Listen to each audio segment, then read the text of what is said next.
Hey everyone, it's Brian. It's Sunday night at week 5 here at the Arizona State University Uzbek language program I'm at. And I just got off the phone with my friend and I wanted to make a video about a topic that I've been thinking about a lot.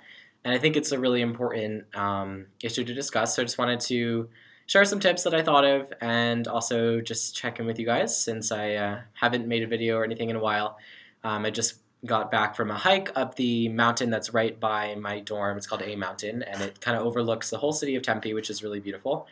And if you go about 7 o'clock or so, you can see the really nice sunset, so I was enjoying that. So I just got back from my walk, and I was talking with a friend about a topic that I like to call self-concept, or basically your idea and confidence in your own sense of self and individuality. And I think that it sounds a little flighty, but it's a really important thing, I think, that when not taken care of can underlie a lot of really major problems that can persist throughout the lifetime. And I think the better you can deal with it, the earlier, I think, it'll be much easier to kind of avoid a lot of pitfalls that a lot of people come across, especially through middle life, and as they start to really just develop a career and relationships and whatnot. So basically, I think the topic is having a sense of confidence in your ability to advocate for yourself and kind of who you are, what you believe in, and things like that. And I think that I made a list here actually on my phone of a bunch of topics that I've personally witnessed, whether in myself or in other people, that arise when this isn't properly like the sense of self isn't properly nourished or is ignored. So I think that, I have a list here. I think I'll just kind of go through them. I think the number one thing that happens with people who don't have a sense of self is they develop dependency problems, particularly with other people, but it can manifest with a bunch of different objects of dependency, whether it be somebody they're in a relationship with, or family members, or friends. And I think the main problem that happens here is that the relationship usually becomes one-sided, in that somebody feels, because somebody has no sense of self, they feel dependent on their emotional state, and their happiness is dependent on the input of these other sources of supply. So let's say somebody really has no sense of self. They're constantly seeking. They're going to constantly be seeking, whether it is affection or validation from other people, and this can happen again on both ends. It can be a big problem because for the person who's seeking it, they're going to have dependency and self-esteem problems, and the person who is on the other end of it, who is constantly having to reassure people and whatnot, and having people come to them looking for advice, can develop narcissistic tendencies where they constantly have all these people seeking life improvement in themselves, and then that person, through helping them, can end up developing a habit or a dependency on the high of feeling like they are needed in order to help somebody maintain their health and their mental sanity. So I think that is a really tricky issue when it comes to in between two people.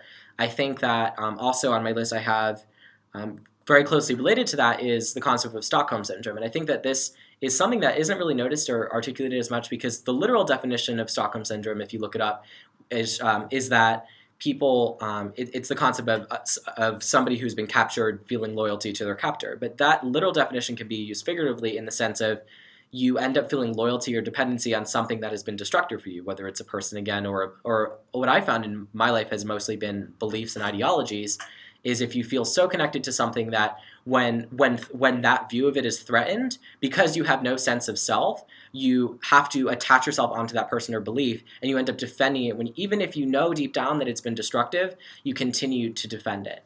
I think that's a really big problem, especially with relationships and abuse problems, where that relationship turns into that, again, that one person is here, one person is here, and it's that one-sided, non-mutual friendship or relationship that can be really harmful. I think the other trajectory it can take is a combination of anger and depression, usually manifesting as an up and down manic depression, manic state, and then manic state combined with anger or obsession, combined, and then going down to a state of apathy or deep sadness. And I think that with this issue, usually I tend to view anger or depression as inverted anger. So again, coming back to the concept of self, if you have no sense of self where you can feel like you can tap into an inner flame, you're going to be very dependent on external circumstances to dictate your mood, and that's going to result in an inverted anger, which can be so overwhelming that it ends up as a depressive or gray state, because there's just it's impossible to process that it just kind of manifests itself as nothing or doldrums like feeling, because it's beyond the conscious mind to really be able to process. So I think that can also lead to things like economic and health hardship, where people feel like the apathy combined with a lack of self-confidence and ability to communicate themselves comes into an acceptance of mediocrity or almost like a poverty-like state, whether poverty of the spirit or literally economic and health hardships. I think that can be a really big problem, and I think if it goes further down the line, it can lead to things like addictions, alcohol, or whatever people turn to, sex, internet, things like that. Those kinds of addictions can result. Again, all of these problems that people try to deal with in modern health psychology, I think, usually can be traced back to a lack of sense of self-concept. So other things I'll just list them quickly. I don't want to make the video too long. Let's see. An obsessive drive or an endless materialism, and not the literal definition of materialism, but feeling like you need to create an environment that is that you feel constantly tells you that you're okay, or that you're making enough money, or that you're worth something, or that people see you and hear you and whatever. And this is something I've seen a lot in myself, actually, and I'm trying to get away from, but I feel like if you really take a hard look at yourself, you might be able to see that a lot of things you're doing are because you're trying to, and this is the next one, overcompensate, because again, if you have no concept of self, you're going to rely on external sources to validate your existence. And if you need to overcompensate to feel like you're the perfect little boy or little girl who makes the most money or has the nicest stuff or is the most attractive or has the most friends, those things are going to be derived from not having a sense of self.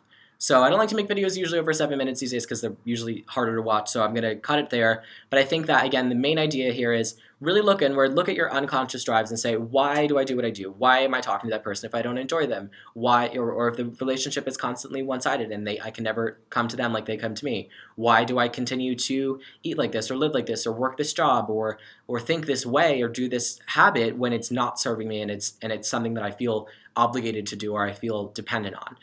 So I think that's really just an important concept, something to think about tonight.